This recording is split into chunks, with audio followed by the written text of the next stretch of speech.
Hey, Allison, happy Passover, happy Easter. Thank you, you too. Did you hear that the Easter Bunny is an essential worker?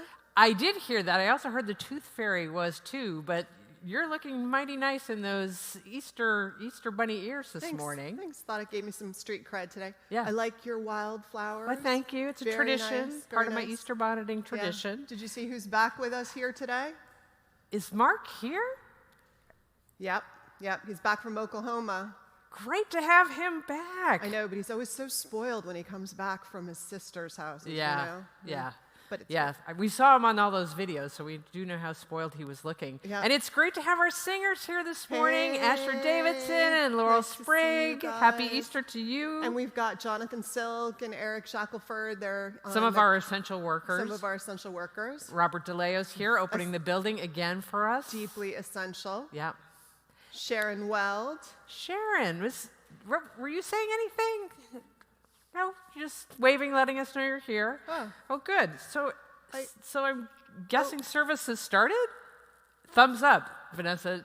Service has started. Welcome, Good morning, everyone. everybody. Happy Easter. Happy Easter to so you great all. To see it's you great all. to see you. Just going, we're down, heading down. It's very nice. I see the DePlasco Hottie family.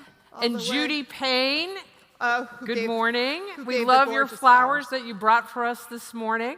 Yes, and I wanted to let everyone know before service starts that our offering this morning is going to go to the Good Samaritan Family Resource Center. So they're helping families. There are about 500 in the city who don't have enough food or diapers. Mario Paz told a story this week about families, many of them immigrant families, who are living like in one-bedroom apartment, 14, 17 people sometimes sheltered in place, sharing only one meal a day. So we're not going to stand by and watch that happen without stepping in. So our offering this morning, you can donate from the website. There are buttons that make it really easy to do that, or send in a check. It will be to help out their efforts to bring food and essential needs to the folks who are So suffering. please donate. We would appreciate your gifts. Yeah. We also wanted to make sure that you put on your Easter bonnets if you haven't, because we hope you will take pictures and send them to us, and then wear them for the virtual coffee hour that's going to happen after church, which everybody is invited to. So please stick around after the service and join us there. If you have any Easter eggs you can show off, it'd be fun to see those too. Oh, I forgot. I brought chocolate too. Oh, it's, we want to be careful, so, well, more for me. more right. for you. I'm hoping Wendy's hid some for me at home, so those will be safe. I wanted to light our candle this morning as a way for us to come together in community, for the gathered far and near, as we come together to celebrate Passover and especially today, Easter Sunday. Our first hymn this morning, which you can find in your order of service, is titled... It's a mashup, actually. It's a mashup hymn. Keeping the great Numbers tradition of this year. 61 and 268. And we'll appreciate Mark and Asher and Laurel in helping us on our way. The words are in your order of service. Sing out loud and proud.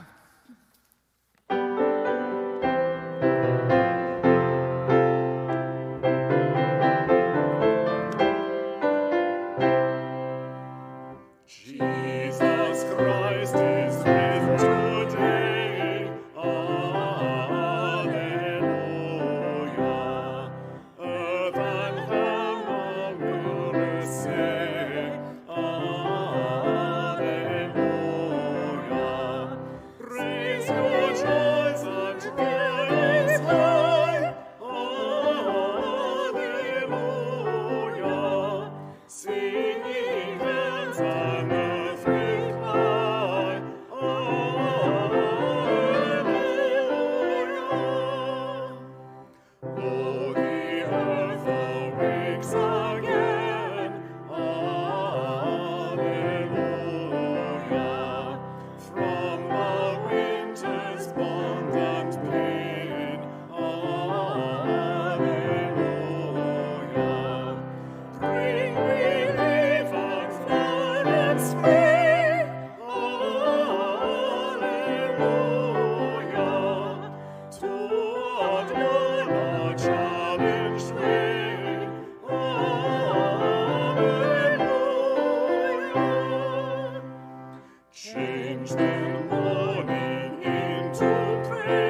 And now please join in our unison chalice lighting.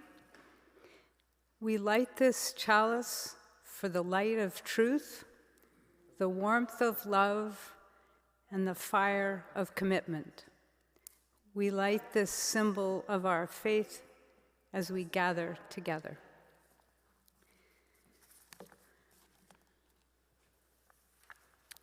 And now for some brief invitations. Good morning. I'm Sharon Weld, the ministerial intern here at First Unitarian Universalist Society in San Francisco.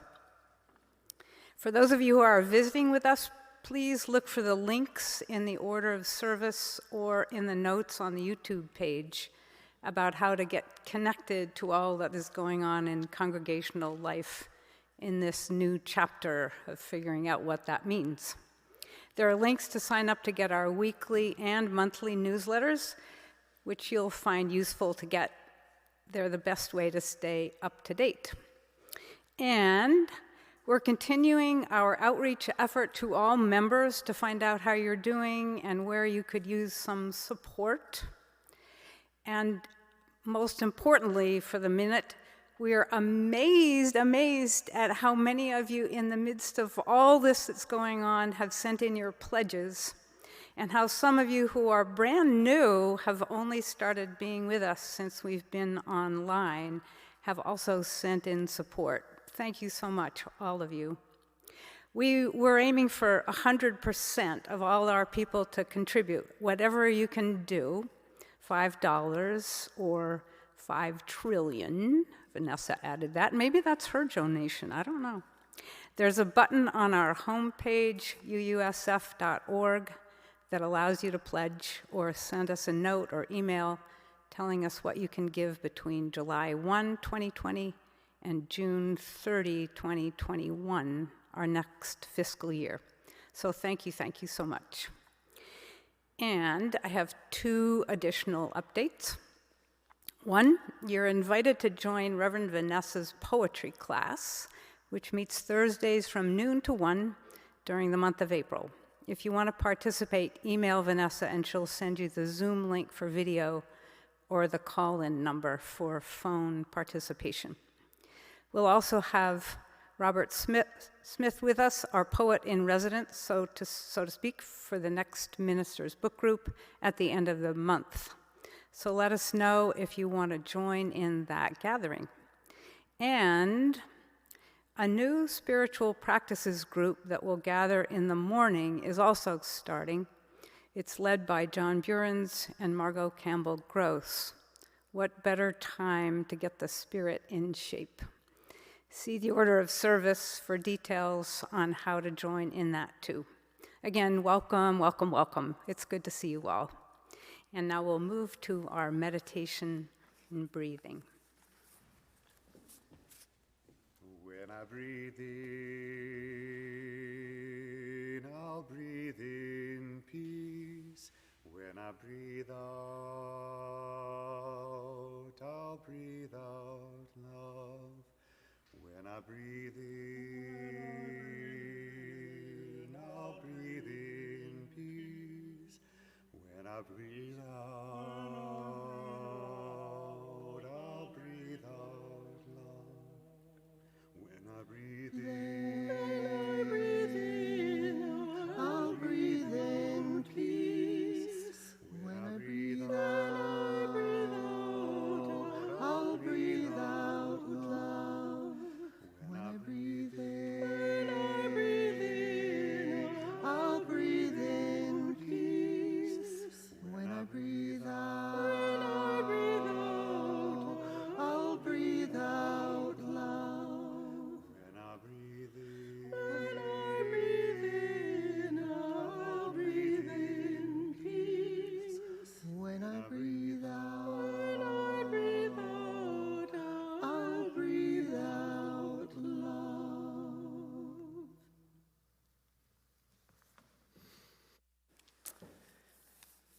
Let us join together in reciting our covenant and followed by our doxology. Love is the spirit of this church, and service is its prayer.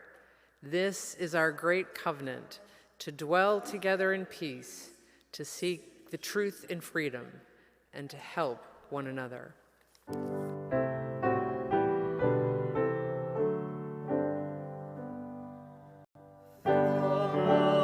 let dwell below the skies, let songs of hope and faith arise, let peace, goodwill, on earth be sung through every land, by every tongue. Te todos bajo el gran sol, sur esperanza, fe, amor, verdad, belleza cantando, de cada tierra, cada voz.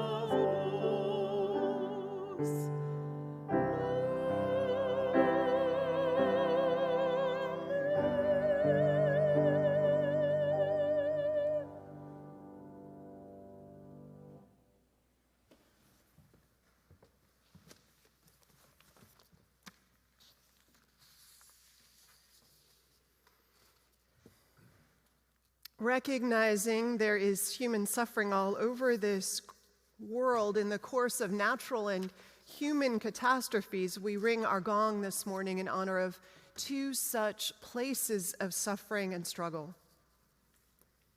We ring our gong in honor of the 7 children who lost their lives in federal custody in our detention camps. And we let those 7 rings stand symbolically also for those adults who have lost their lives in these camps, who remain in such camps, many separated from their families, and those who wait too in makeshift refugee camps at our border, waiting an asylum hearing. And today, we also ring our gong for other losses, those most on our minds these days. Those lost to the virus we know by name, rehearsed daily in the updates we read, symptoms we memorize.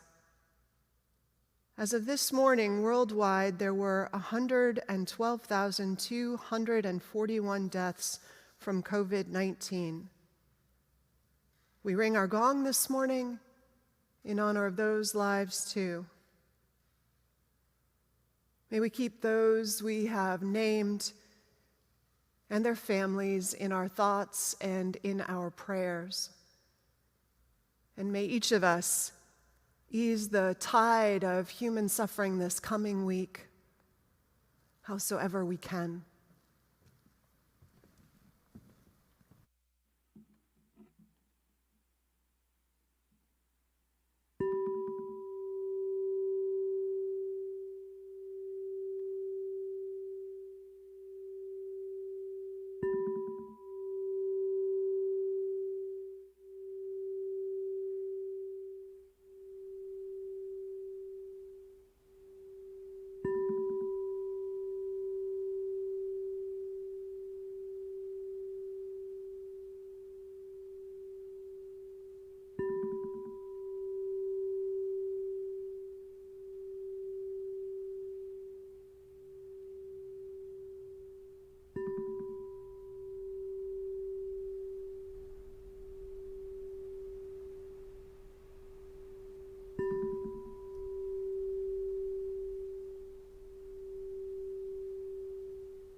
Please join me in a spoken meditation on loving kindness and compassion.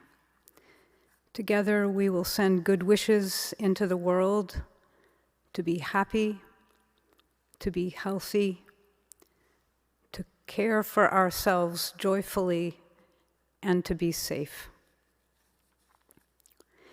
I invite you to find a comfortable seat, to close your eyes if you wish, and to begin by simply attending to your breath. Relax into a deep inhale and then exhale, slowing yourself into an easy rhythm and paying attention to how you feel as you breathe. Attend especially to your heart space and to the kindness. We'll start by focusing on someone who is easy to care about. Maybe a child, maybe a grandparent, maybe a pet. And as we send good wishes to this person, and now focusing on someone you're close with, perhaps a partner, a friend, a neighbor. And as you hold this person in your heart, join me in saying with me, may I be happy.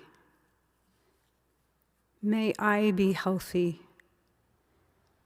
May I care for myself joyfully. May I be safe.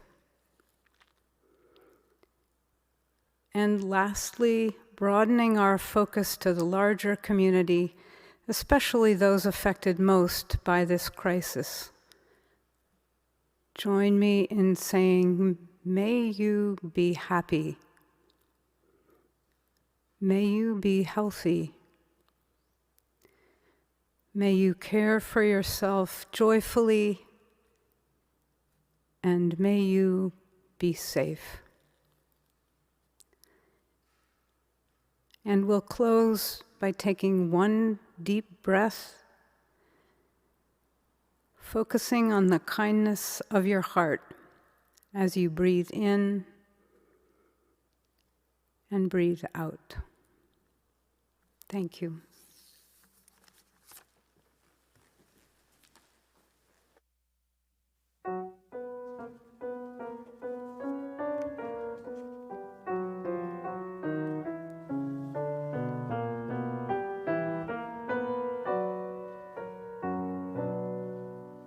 The people that walked in darkness, that walked in darkness.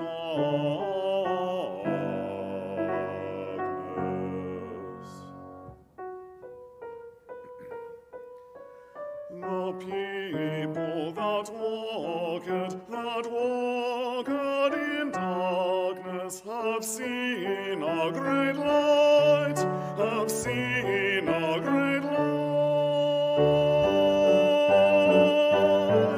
The people that walked in darkness have seen a great light.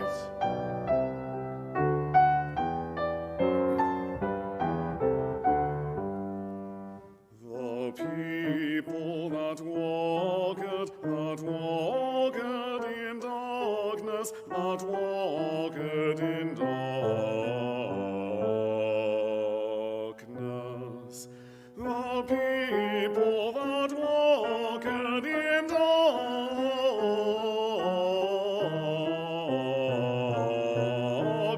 have seen a great light, have seen a great light, a great light,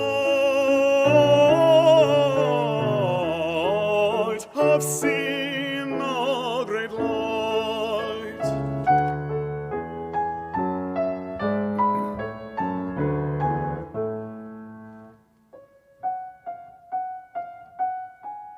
And they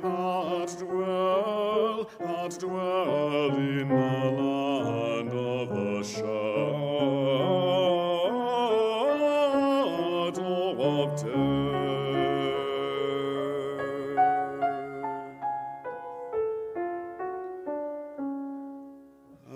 and they that dwell in the land, that dwell in the land of the shadow of death.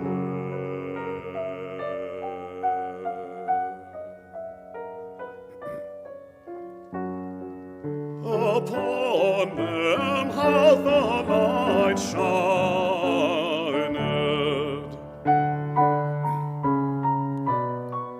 and they that dwell in the land of the shadow of death,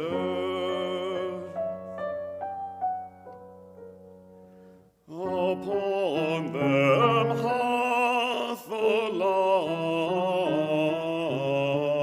shined, upon them hath the light shined.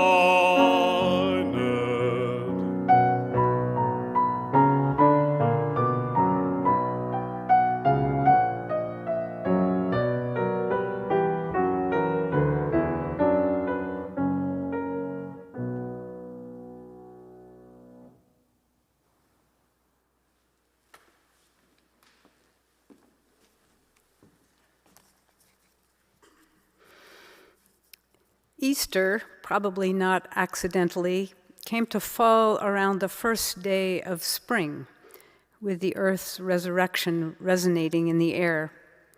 Other traditions had their own stories about rebirth, including this one, told in part in a poem by local UU poet Lynn Unger, a poem written just a little over a week ago with these times in mind. The poem is titled Persephone. Persephone sits in the underworld, angry at Hades, but also wishing he would talk to her. She did not ask to be here. She is bored, and she misses her mother, and is eating pomegranate seeds because she has nothing better to do. Nothing about this is her fault. There is nothing she can fix. There is no way for her to know that at some unspecified point down the road, she will become the goddess of spring's resurrection. There is no way for her to forget that death has always been under our feet.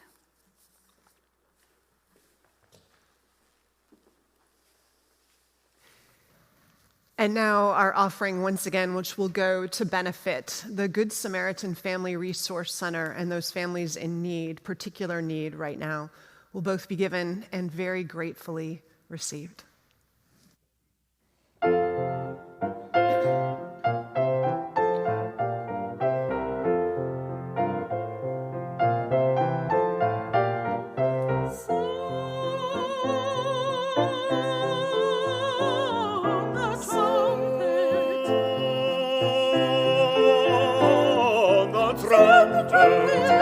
Sound the trumpet, sound the trumpet till the round. You make the listening shows resound. You make the listening shows rebound.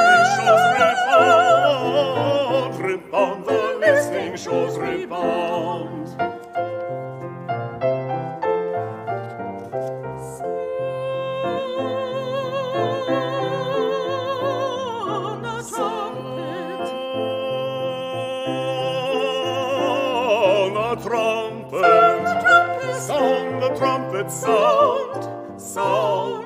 Sound the trumpet till the round. You make the listening shows rebound. You make the listening shows rebound. Rebound, the listening shows rebound. On the sprightly old boy, the sprightly old boy play, the sprightly old boy play. All the instruments of joy, all the instruments of joy, and skillful numbers celebrate the glories of this day. The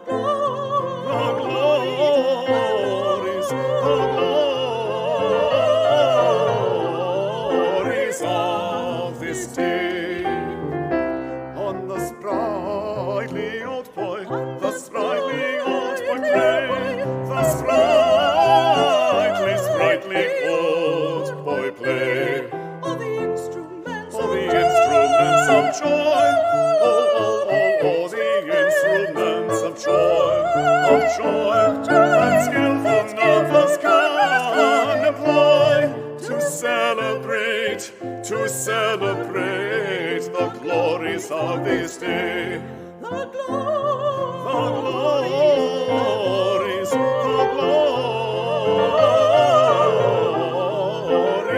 of this day.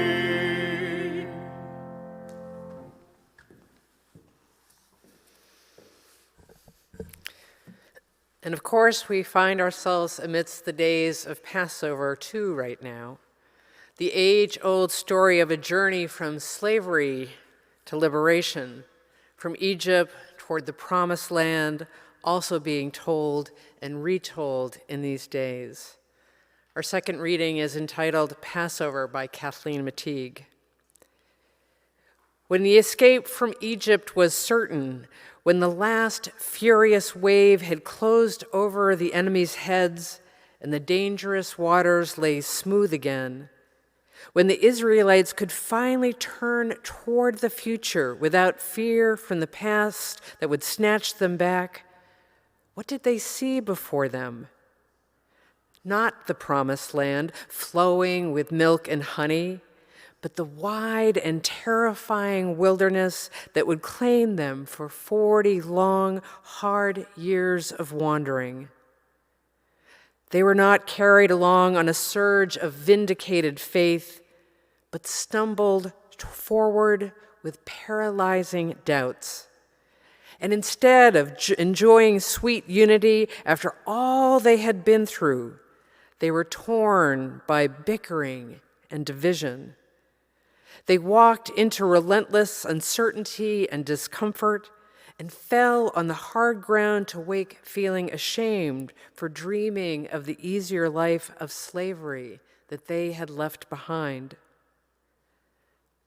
Our own stories will never be quite so dramatic, yet each of us knows a little about what it means to be lost in the wilderness.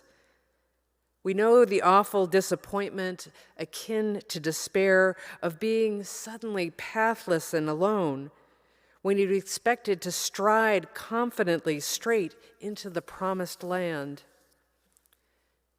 We know how it feels to take a leap of faith toward some place we want to be, in love or relationship, in work or school or location, only to find that nothing turns out the way we had hoped and expected. The familiar has been left behind, but what we yearn for has not yet come into view. And there we are, lost in the desert. We have no way to know how long our wandering will last. These passages through the land of in-between are scary and uncomfortable, and the desert is a place where we would rather barrel through as quickly as possible toward the welcoming ground of our destination. But our time in the desert is not a passage that is in our power to speed up. I have never been lost in a literal desert, but there was a time in my life when I visited one every year. When I lived in the San Francisco area, every spring for 5 years I traveled with a friend to the low desert just over the California border into Arizona, where we camped for a week in the middle of nowhere. Every year the experience was the same. At first, especially after the damp lushness of the Bay Area, the landscape seemed absolutely barren and dead. And then my eyes would adjust and I'd start to notice all the complicated forms of life that thrived there. The dryness of the air made things crystal clear, even at great distances. And the desert light drew breathtaking colors out of the rocks and shadows. At night, there were incredible desert stars. I hold my lesson from the southwestern desert close to my heart. They can sustain me through the deserts of the heart and soul when I wander the wilderness of the in-between. Our inner deserts have something to offer us too. It's hard to fight the impulse to get out of the place of passage as quickly as possible. But each day we spend there, no matter how uncomfortable, it is a precious day of our lives. What strange gifts might it offer to us if we can calm ourselves enough to look?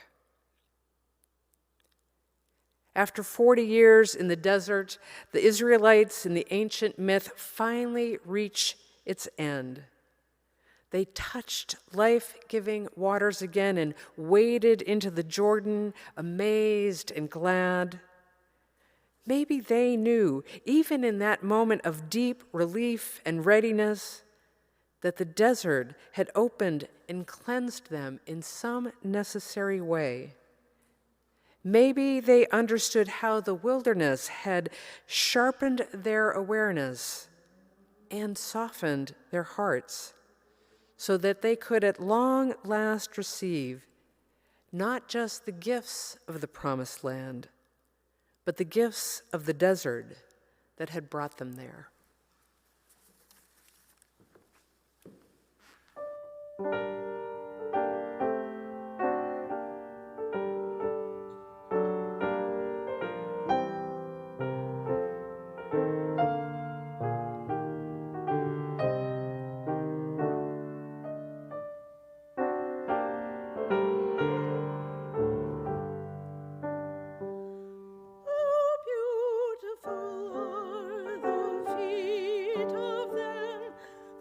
Preach the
Good morning, everybody. We stand this morning amidst a confluence of stories, a season offering all kinds of metaphors to carry us. First, there is Persephone, dragged into the underground by her uncle Hades to be his wife, wondering what the future will hold. In Lynn Unger's imagined moment, the young maiden, sheltered up until now, wonders basic things like, will there be life with sun again, with friends and parents close enough to touch again? In all her not knowing, she could be us. Never again to forget, even when rescued from some of this, how close death sits, always under our feet. And then there's Moses and his people, liberated, it would seem, from so much past suffering, now on the other side of the sea of reeds, and just steps away, they thought, from an eternity in the promised land, or so they thought, instead finding themselves in a desert place, wandering. Their duration in this place is not clear, taken day to day, not always the food you want available. The lines for manna are not long, but it's a redundant diet, like so much rice and beans in the larder. And there is the inconvenience, the hardship of doing without so much that they were used to. And all that grumbling at the leadership, rightly or wrongly. What's the joke? Why did the Israelites wander in the desert for 40 years? Because Moses refused to ask for directions. Indeed, some Moseses do refuse to ask for or take direction, and the people suffer as a result. Doubtless, too, some people, weakened of body long before this hard trek began, won't have the constitution to make it through. The people, most of them, will get to the promised land, but there will be a lot of desert crossing before they do. Then there are the Easter Christian traditions of this week, Holy Week, which began last Sunday with the story of Jesus' entry into Jerusalem. Years ago, I was in Merida, Mexico, during Semana Santa, or the start of it, on Palm Sunday, when people lined the streets along a certain path through the city, and there was a Jesus, a statue, almost life-size, complete with human hair, riding a burro with wheels that was pulled toward the church. And all along the way, people reenacting that day long ago, people tossing palm leaves on the ground before Jesus, like the carpet of cloaks we hear that they laid down in the description in the book of Luke. This statue of Jesus that day in Merida already looked haggard and worn from years, decades of being taken out on this annual journey, which seemed to me then as now oddly fitting. It never made sense to me, the uneasy joy of this man Jesus' entry into Jerusalem. After all, he at least knew what turning toward Jerusalem would mean. Take this cup from my lips, he prays on the Mount of Olives days later, but the cup remains. And in the end, the crowds that greet him at the gates that first day, well, they feel like they're hurrying and cheering him toward his cruel and final end. At least they always have to me. What follows this entry is a week of poignant and significant moments, the turning over the tables of the money changers at the temple, a reminder of the Jesus who can get angry and impatient with our penchant to make and keep nothing as sacred. There are the days he spends teaching at the temple, healings, and Thursday night, the gathering, according to tradition, of his closest friends, those who share his ministry, those who will carry his ministry on after he's gone, gathers them in a Passover Seder led by their rabbi, a part of a formal commissioning of them into the ministry that awaits them, and part formal goodbye. The rest is the great unwinding, not a story for children, not the Easter of bunnies and bonnets, but the other Easter story, the one that begins with the betrayal of a friend, an arrest, an unfair trial and a false conviction, all to serve political ends, and then so much cruelty. We human beings who have an extraordinary capacity for kindness and courage, for generosity and grace, are reminded at least once a year in our ritual lives, those of us who at least tell and retell this Easter story, we're reminded of this other side of who we can be, of how sometimes we don't ease the tide of human suffering howsoever we can. Instead, we seem to urge it on. Perhaps mercifully, Jesus' life will end his misery at that point on Friday. For hours before, we are told the sun fails, almost in a kind of natural sympathy with what it's forced to witness. And when he breathes his last, we're told that the curtain at the temple rips, though no hand is there to tear it. And it is finished, as they say. It's a rough week, Holy Week. A story in which evil triumphs, where cruelty and lust for power win out over wisdom and kindness, in which sectarian tribalism crushes gorgeous courage and these sweet and insistent pleas for unity. And it's a week in which one small band of people lose the person they love most in the world and would follow to the end of the earth. We who have heard the story before know that it doesn't actually end there. That's just Friday's portion of the week's story.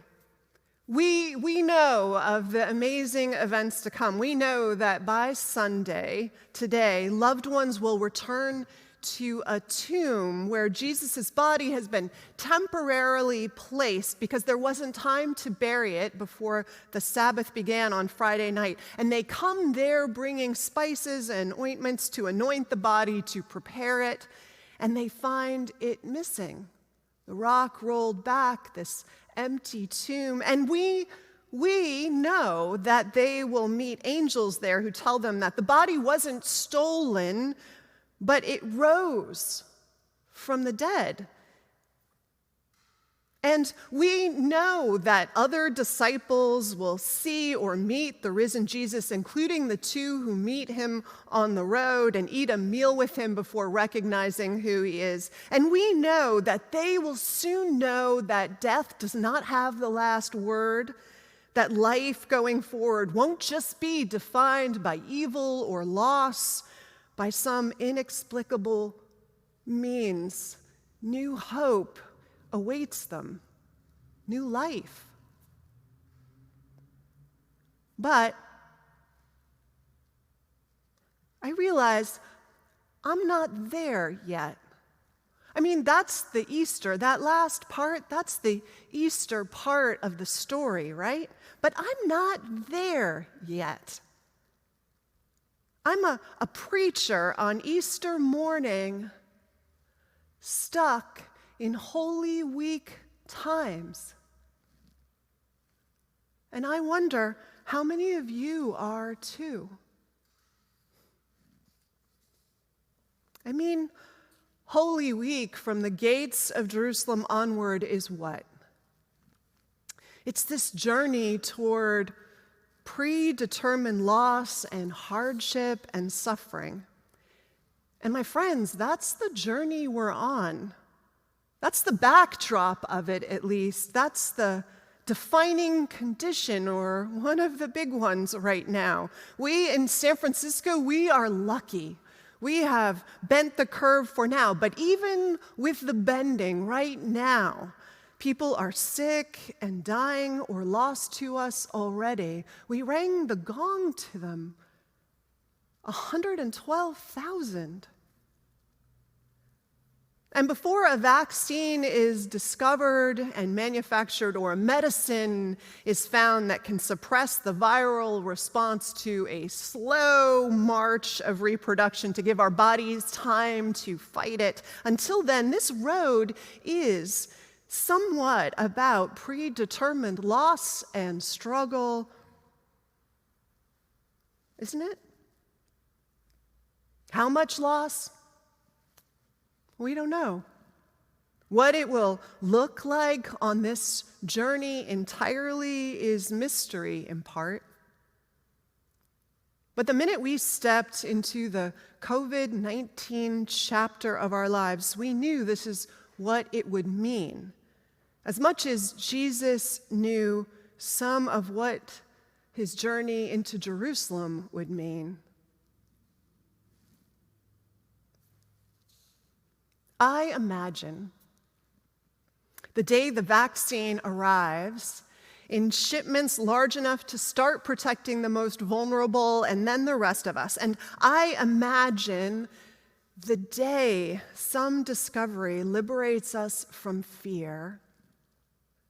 And I imagine that day all of us pouring out in the streets into something like ticker tape parade meets Mardi Gras on a scale unparalleled, that day will be Easter for me, and Easter for me, when ventilators and N95 masks go back into storage and healthcare professionals go on vacation to Disneyland with their kids and their elder parents. And folks with lupus breathe a little easier without masks on their faces. And choirs sing shoulder to shoulder Thursday night at rehearsals, and no one gets sick. That will be my Easter. But we're not there yet. For me, for some reason, the image that feels most real, the one that sticks with me, is of those two disciples on the road to Emmaus. Many of you, I'm sure, know the moment. It takes place after the empty tomb is discovered. These two disciples, they've heard about all the events there, about the angels and what they said, but that all feels like a tall tale to them. We aren't even really told why they're traveling to Emmaus, why now, but we are told that they're deep in conversation about what has happened, and we can imagine what that conversation might be.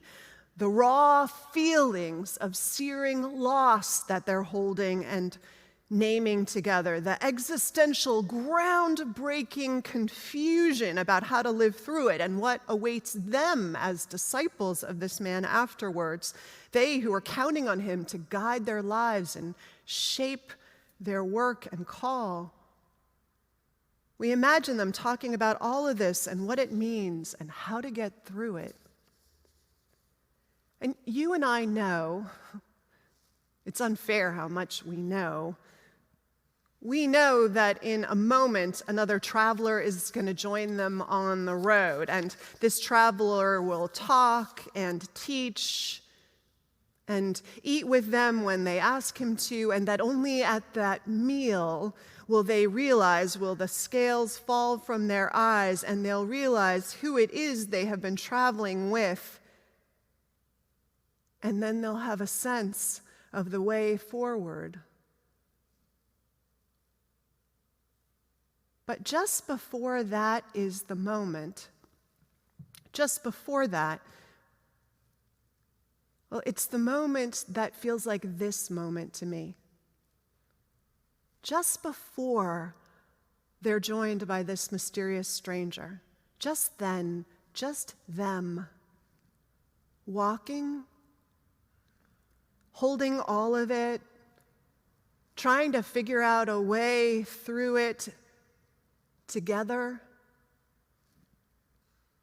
To me, that's this year's Easter. I mean, we know there will be life after this hard chapter. We know most of us will get there. We know we'll come through it, not entirely what it will look like, but where we are right now is on the road, keeping company, wondering, journeying into the unknown, all of us a little bit afraid, a little unsure, but maybe too knowing that sometimes life is like this. That sometimes in desert times you just keep company until you find your way to the edge. And until you finally know where all this was taking you toward or to. Maybe today we're not the Persephone who soon enough is going to be liberated to go outside and feast at her father's table with her mother by her side and the rest of her family, but instead we are the Persephone who sits wondering how long she's going to be in this unfamiliar place with all of its death, knowing too that that place will change her.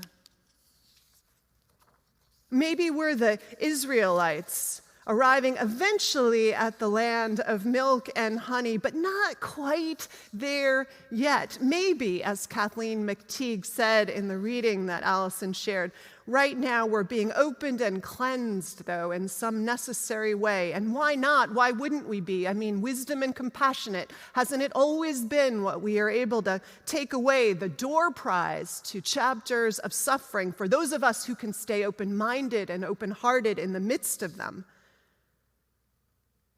And it's certainly true that a lot falls away in Holy Week times, in Hades, in the desert, by the tomb. In those places, one learns what matters. It's hard not to. For me, the good news of all this hardship we face is that when spring is sprung, or we arrive at the promised land, or we wake on the real Easter morn and we begin the next chapter of life on the other side of struggle, that you and I will begin with a new kind of clarity and a depth about how it is we'll rebuild and on what ground. And then we'll have a sense, a lived sense of what life looks like on Easter, what hope on our two legs looks like. Bless us in our journeys then, through hard places and into the liberations and hope that await us on the other side, because they do. Happy Passover, everybody. Happy Easter. Happy spring, everyone. Hold one another close and tender so we arrive safe and together on the other side of the story. I love you. Amen. In the spirit of how we journey together through desert places and Holy Week times, we're going to sing a song, Lean on Me, written by Bill Withers, who passed away this last week. Join us. The words are in your order of service.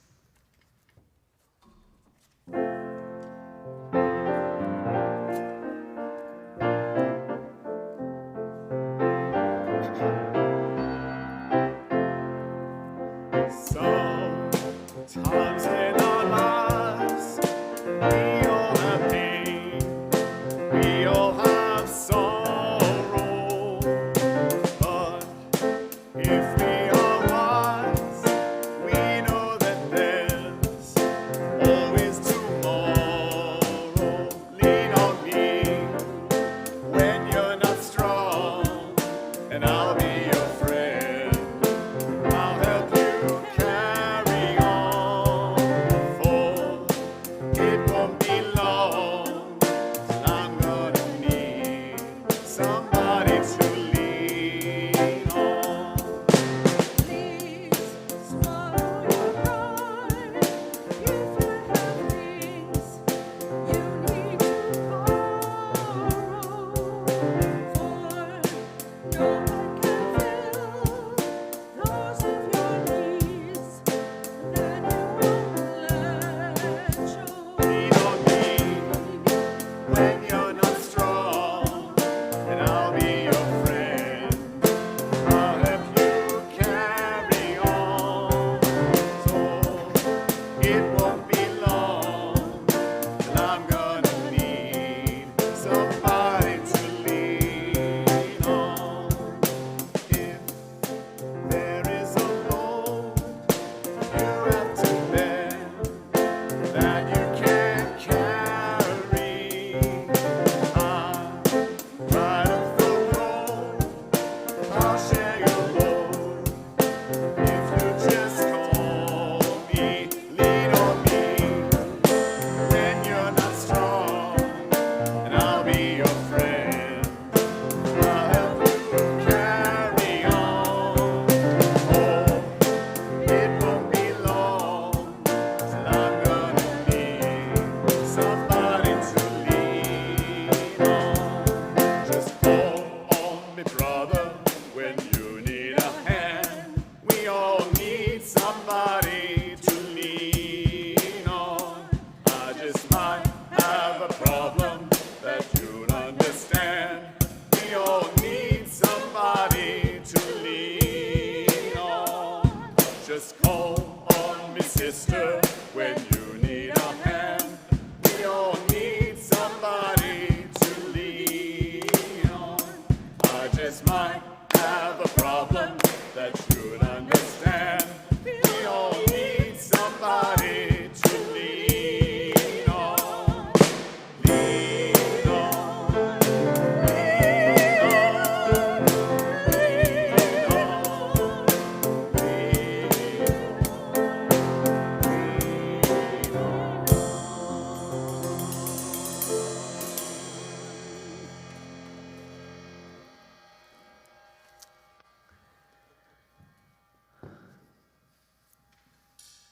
If you're close enough to touch someone who's an allowable person to touch, you can join hands. But we're all joined in heart. And now, in our comings and our goings, may the light of love shine upon us. Out from within us, be gracious unto us and grant us peace. For this is the day we are given. Let us rejoice and be glad in it. Amen.